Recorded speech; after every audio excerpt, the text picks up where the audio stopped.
Selamat siang, salam sejahtera untuk kita semua. Saya atas nama Cecilia Binabili, NPM 22210173. Saya dari Universitas Timur, Fakultas Ilmu Sosial dan Ilmu Politik, Prodi Administrasi Negara, semester 6D. Di sini saya akan menjelaskan 3 topik pembahasan. Yang pertama, konsep dasar perilaku organisasi. Yang kedua, perilaku individu dan kelompok dalam organisasi. Yang ketiga, budaya organisasi. Pertama, saya akan membahas mengenai konsep dasar perilaku organisasi. Pengertian perilaku organisasi. Perilaku organisasi adalah suatu bidang studi yang menyelidiki dampak perorangan, kelompok, dan struktur pada perilaku dalam organisasi dengan maksud menerapkan pengetahuan semacam itu untuk memperbaiki keefektifan organisasi. Perilaku organisasi juga merupakan pembelajaran tentang suatu sifat atau karakteristik individu yang tercipta di lingkungan suatu organisasi. Kerangka dasar konsep perilaku organisasi. Kerangka dasar perilaku organisasi adalah terletak pada 2 komponen, yaitu pertama, individu-individu yang berperilaku, baik itu perilaku secara individu, perilaku kelompok, perilaku organisasi.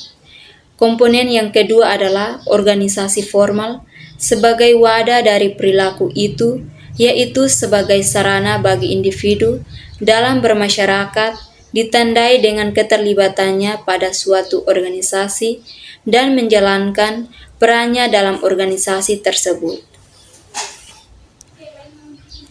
Konsep dasar organisasi. Pengertian organisasi.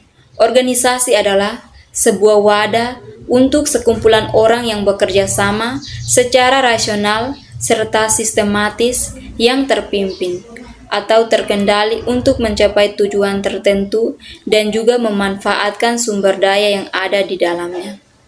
Organisasi merupakan suatu perkumpulan orang yang memiliki tujuan bersama untuk memenuhi kebutuhan hidupnya. Hakikat organisasi. Sebagai alat administrasi, organisasi dapat ditinjau dari 2 sudut. A. Sebagai wadah di mana kegiatan manajemen dilakukan. Organisasi adalah tempat di mana kegiatan manajemen dijalankan bersifat statis. B. Sebagai proses di mana terjadi interaksi antara orang-orang yang menjadi anggota organisasi yang bersangkutan, memperhatikan dan menyoroti interaksi antar orang anggota organisasi yang bersifat dinamik. Dinamika dalam organisasi memunculkan adanya 2 hubungan. Yang pertama, hubungan formal, nampak pada tata hubungan yang berupa susunan tata kerja beserta segala tugas, kewajiban daripada organisasi sebagaimana ditentukan secara resmi oleh pembentuk organisasi bersifat rasional. Kedua, hubungan informal. Hubungan informal nampak pada tingkah laku dan tindakan masing-masing peserta anggota dalam hubungan pribadi mereka, baik antara atasan dengan bawahan maupun hubungan pribadi antara bawahan. Asas-asas organisasi. Menurut James D. Money, ada 2 asas fundamental, yaitu pertama, asas koordinasi. Asas koordinasi adalah suatu kekuatan yang menyatukan dan menyelaraskan usaha bersama dari masing-masing unit kerja guna mencapai tujuan. Yang kedua, asas hierarki adalah rangkaian anak tangga berjenjang daripada pembatasan wewenang, tugas, kewajiban, dan tanggung jawab. Ruang lingkup kajian perilaku organisasi. Dalam ruang lingkup organisasi terdapat pengertian organisasi dan metode, antara manajemen organisasi dan tata cara kerja yang merupakan satu kesatuan yang tidak bisa dipisahkan. Artinya, kalau tata cara kerjanya sudah efisien, maka diharapkan kegiatan pelaksanaan fungsi-fungsi manajemen dalam organisasi akan berjalan lancar. Jadi dalam hal ini, sifat dan maksud organisasi metode adalah pelayanan terhadap manajer dan administrasi yang berusaha memajukan tata cara kerja yang dipergunakan untuk pencapaian efisiensi yang maksimal pada organisasi tersebut. Perilaku individu dan kelompok dalam organisasi. Yang pertama, perilaku individu. Pembahasan yang kedua mengenai perilaku individu dan kelompok dalam organisasi. Perilaku individu dalam organisasi. Pengertian perilaku individu. Perilaku individu merupakan suatu perilaku seseorang dalam melakukan suatu atau cara ia bertindak terhadap suatu kegiatan dengan menggunakan keterampilan atau otak mereka. Adanya keterampilan tidak terpisah dari latar belakang atau pengetahuan. Perilaku individu juga dapat dipahami dengan mempelajari karakteristik individu. Menurut Nimran, karakteristik yang melekat pada individu terdiri dari ciri-ciri biografis, kepribadian, kemampuan, persepsi, dan sikap. 2. Memahami perilaku individu. Dari teori kepribadian yang dikemukakan oleh Sigmund Freud, memberikan 3 komponen dasar perilaku individu. Di antaranya adalah konsep ID, konsep ego, konsep superego. 3. Ciri-ciri perilaku individu dalam organisasi. Perilaku individu dalam organisasi dapat bervariasi tergantung pada berbagai faktor, namun beberapa ciri umum yang dapat diamati termasuk komunikasi, komitmen, etika, motivasi, kerjasama, kepemimpinan, kreativitas, adaptasi, kedisiplinan, efektivitas. Perilaku kelompok dalam organisasi. Pengertian perilaku kelompok. Perilaku merupakan suatu fungsi dari interaksi antara individu dengan lingkungan kelompok, merupakan 2 individu atau lebih yang berinteraksi dan saling bergantung. Untuk mencapai tujuan tertentu, menurut Sudarmo 2000. Sedangkan menurut Rival dan Malyadi menjelaskan bahwa kelompok adalah 2 individu atau lebih yang berinteraksi dan saling bergantung untuk mencapai sasaran tertentu.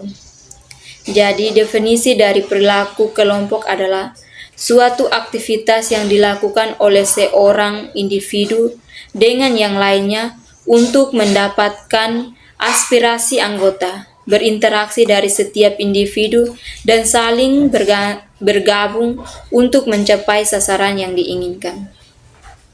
Bentuk-bentuk kelompok. Kelompok dapat berbentuk kelompok formal ataupun merupakan kelompok informal. Kelompok formal dibentuk organisasi, sedangkan kelompok informal dibentuk oleh sekumpulan orang yang mempunyai kepentingan bersama. Ciri-ciri perilaku kelompok dalam organisasi. Ada beberapa ciri perilaku kelompok dalam organisasi meliputi norma kelompok, kohesi, kepemimpinan, peran, konflik. Hubungan antara perilaku individu dan kelompok dalam organisasi. Hubungan antara perilaku individu dan kelompok dalam organisasi merupakan hubungan yang kompleks dan saling terkait. Memahami hubungan ini penting untuk meningkatkan kinerja organisasi, meningkatkan kerjasama dan komunikasi, mengelola konflik, dan meningkatkan motivasi dan kepuasan kerja. Memahami hubungan antara perilaku individu dan kelompok dalam organisasi penting untuk meningkatkan kinerja organisasi, meningkatkan kerjasama dan komunikasi, mengelola konflik, meningkatkan motivasi dan kepuasan kerja. Dasar-dasar perilaku kelompok. Dasar-dasar perilaku kelompok terdiri dari kondisi eksternal pada kelompok, sumber daya anggota, sumber daya kelompok, proses kelompok, tugas-tugas kelompok, kinerja dan kepuasan teori psikologis. Budaya organisasi. Pembahasan yang ketiga, budaya organisasi. Pengertian budaya organisasi. Budaya adalah kumpulan pemahaman penting yang berkembang, diyakini dan diterapkan oleh suatu kelompok. Sementara itu, organisasi adalah kelompok orang dari berbagai latar belakang yang bekerja sama untuk mencapai tujuan bersama. Budaya organisasi juga dapat didefinisikan sebagai filosofi, ideologi, nilai-nilai, asumsi, keyakinan, harapan, sikap, dan norma yang menjelaskan suatu organisasi menampung seluruh perbedaan atau pluralisme. Fungsi budaya organisasi. Yang pertama, meningkatkan rasa kepemilikan. Yang kedua, alat untuk mengorganisir. Yang ketiga, meningkatkan kekuatan organisasi. 4. Mengontrol perilaku. Yang kelima, mendorong kinerja anggota. Karakteristik budaya organisasi. Adapun beberapa karakteristik dari budaya organisasi antara lain, inovasi dan pengambilan risiko, perhatian terhadap detail, orientasi hasil, orientasi kelompok, keagresifan, kemantapan.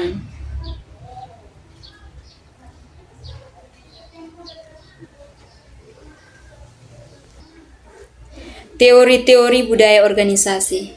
Ada beberapa asumsi dasar mengenai teori budaya organisasi, antara lain asumsi terhadap nilai organisasi, asumsi terhadap simbol budaya organisasi, asumsi terhadap budaya yang bervariasi.